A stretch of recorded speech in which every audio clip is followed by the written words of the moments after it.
College में when I used to look at companies like Microsoft, it used to feel like an impossible dream. क्योंकि मुझे लगता था कि Microsoft जैसी कंपनी सिर्फ टॉप यूनिवर्सिटीज से हायर करती होगी या फिर सिर्फ शायद कॉम्पिटिटिव कोडर्स को. But then I saw one of my college seniors get an offer from Microsoft and I thought why not try? And now after almost 3 years at Microsoft, मैं आपको कंफर्म कर सकती हूँ कि Microsoft सिर्फ आपकी competitive coding ranking या आपकी यूनिवर्सिटी नहीं देखता. It looks for a lot more in a candidate. अगर Microsoft is one of your dream companies, then इस वीडियो में I will share with you everything I learned while extensively preparing and applying for Microsoft. जिससे I got internship offers from Microsoft 3 times before joining them as a full-time employee. Let's get started.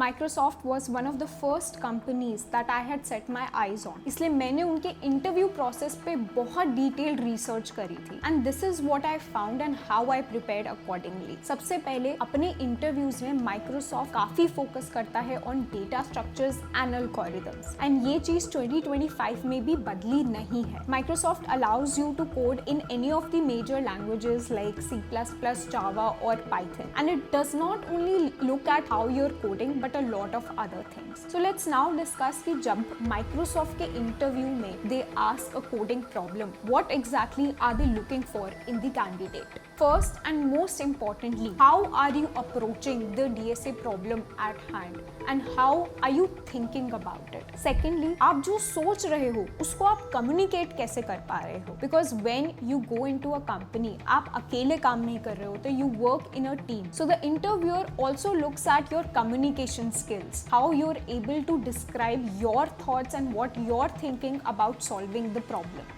If you're able to communicate your thoughts really well, then the interviewer can also help you. जैसे अगर मैं interviewer को exactly बता पाऊँ कि यहाँ पे मैं अटक रही हूँ, इधर तक मैंने सोच लिया है, तो interviewer आपकी help भी कर सकता है आपको कुछ hint दे के so that you can reach the solution. Thirdly, they test कि क्या आप edge cases को consider कर पा रहे हो, क्या आप test cases लिख पा रहे हो to test your solution. They also look at whether you can optimize the solution within the allotted time. Now ऐसा नहीं है कि अगर आप एकदम ऑप्टिमाइज ना कर पाओ विद इन टाइम तो आप रिजेक्ट ही होगे, because they look at other things as well कि क्या आप सही डायरेक्शन में सोच भी रहे हो. जो सोल्यूशन कोड करना है that is the second step. तो in one of my interviews I was able to think about this solution in the correct way, but we did not have the time to code it completely, but I still got selected. So इसलिए आपको main focus जो करना है वो है कि क्या मैं सोल्यूशन के बारे में सही तरीके से सोच पा रहा हूँ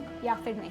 एंड फिफ्थ, ये चीज भी काफी इंपॉर्टेंट है जो कि काफी लोग स्किप कर देते हैं, writing clean good quality code. अब we are in the AI era जहाँ पे हम काफी कोड जो है अपना ChatGPT से या अदर AI टूल से लिखवाते हैं, लेकिन इट्स वेरी इंपॉर्टेंट कि जब आप इंटरव्यू में कोड खुद से लिख रहे हो, you should be able to use the right variable names, you should be able to use right indentation to write clean code. Now इन सब चीज़ों के लिए प्रिपेयर करने के लिए to get really confident at DSA, I solved a lot of questions on lead code of all difficulty levels, easy, medium and hard. But Microsoft generally आपसे medium hard level lead code questions पूछता है. Also, I gave a lot of coding contests so that I can practice how to solve problems within the allotted time and I can also think of all the edge cases. क्योंकि अगर आप कोई भी coding contest में जाते हैं तो वहाँ पे आपके पास 100-200 टेस्ट केसेस होते हैं जो सब आपको सॉल्व करने होते हैं और उसमें से कुछ एज केसेस भी होते हैं. सो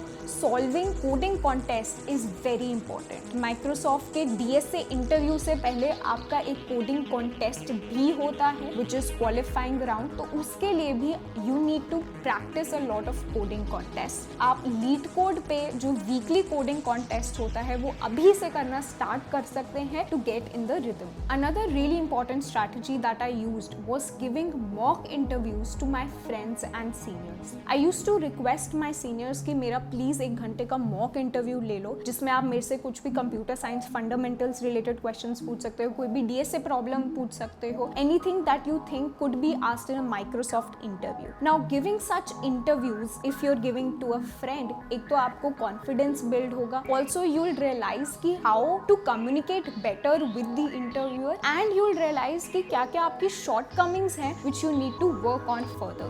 So before applying, before giving the actual interviews, do give mock interviews to your friends and seniors. अब ये तो सारी कहानी हो गई डेटा स्ट्रक्चर्स एल्गोरिथम्स की। क्या इसके अलावा भी माइक्रोसॉफ्ट कुछ अपने इंटरव्यूज में पूछता है? हाँ पूछता है। क्या? Computer science fundamentals. अब इसमें हमारे सारे जो टॉपिक्स आ जाते हैं वो है operating system, DBMS, computer networks and कुछ सिस्टम डिजाइन भी। लेकिन एंट्री लेवल जॉब्स में काफी इजी कॉन्सेप्ट्स पूछे जाते हैं सिस्टम डिजाइन से। As you get more and more experience तो आपके सिस्टम डिजाइन पे फोकस कीप्स इंक्रीजिंग। तो अगर आप एंट्री लेवल जॉब के लिए अप्लाई कर रहे हो, computer networks, operating system, DBMS, ये तीनों आपके बहुत स्ट्रांग होने चाहिए। एंड इसके अलावा आप थोड़ा बहुत सिस्टम डिजाइन के बेसिक्स सीख सकते हो। अब अगर आप एक कॉलेज स्टूडेंट हो तो ये सब टॉपिक्स आपके जो कॉलेज करिकुलम में है वो जरूर होंगे, मेरे भी थे। So what I did was कि while learning these subjects in college I made extensive notes ताकि I can revise from them before appearing for an interview, and you can do the same. You can also practice questions from these topics on GFG, जहाँ पे आपको बहुत सारे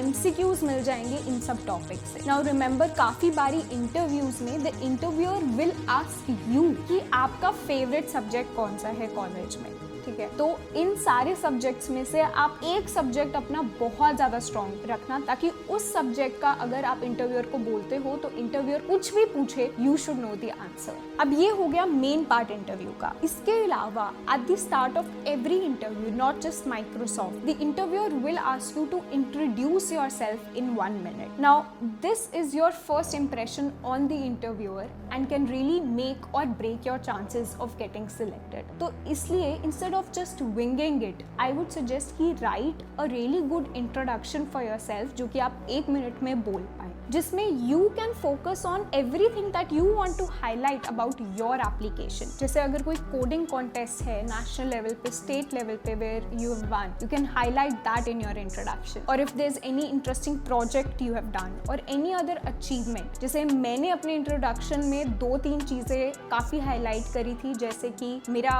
upgradation हुआ था from IT to CS in first year, which proved कि I was a sincere student. I also highlighted the projects that I had made, and इसमें से एक सिंगल प्रोजेक्ट को मैंने ज़्यादा हाईलाइट किया था जो कि मेरा मेन प्रोजेक्ट था कॉलेज का, and some skills that I had picked up which were different from other candidates. Also remember कि ये इंट्रोडक्शन जो है should not sound marked up, so balance it carefully. आपके इंट्रोडक्शन के बाद the interviewer might also ask you questions from your resume. For example, in one of my interviews, one of the interviewers got really interested in one of the projects I had mentioned in my resume, which was about an app that I had created on mentorship and I had released it on App Store as well. So we spent next 20 minutes discussing that app. अब इससे मेरा फायदा क्या हुआ? वो 20 minutes interviewer मेरे से CS fundamentals के भी questions पूछ सकता था या कोई coding problem भी पूछ सकता था which I might not have known, but because he asked me questions from my project only,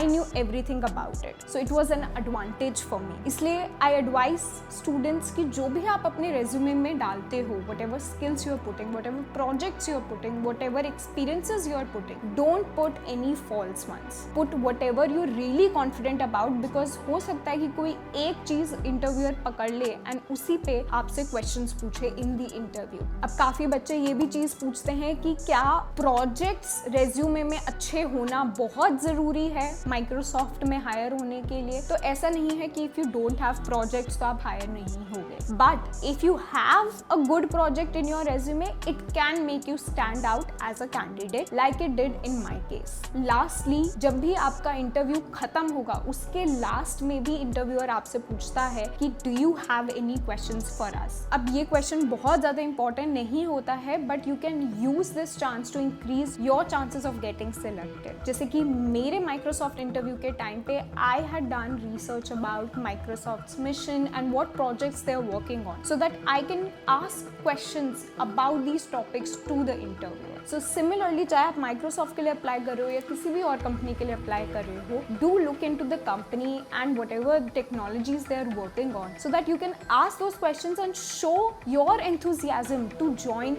their company. So these were all the strategies that I used according to what I had found out about the Microsoft hiring process. And I can tell you now, after 3 years of joining Microsoft, अभी तक भी हमारा जो hiring process है वो ज़्यादा change नहीं हुआ है. But one thing that I found out new is that the interviewers always know if you're cheating. तो अगर आप कभी भी किसी external source का use कर रहे हो in an interview, please know that the interviewer might not call you out for it, but he or she would know about it. ठीक है, तो consistently practice करो and focus preparation करो for whatever company you want to join, ताकि आपको cheating की कभी ज़रूरत ही नहीं पड़े and you make yourself proud. That's all for this video. I'll see you in the next one. अगर और किसी कंपनी के hiring process के बारे में आपको वीडियो चाहिए तो do let us know in the comments. Thank you.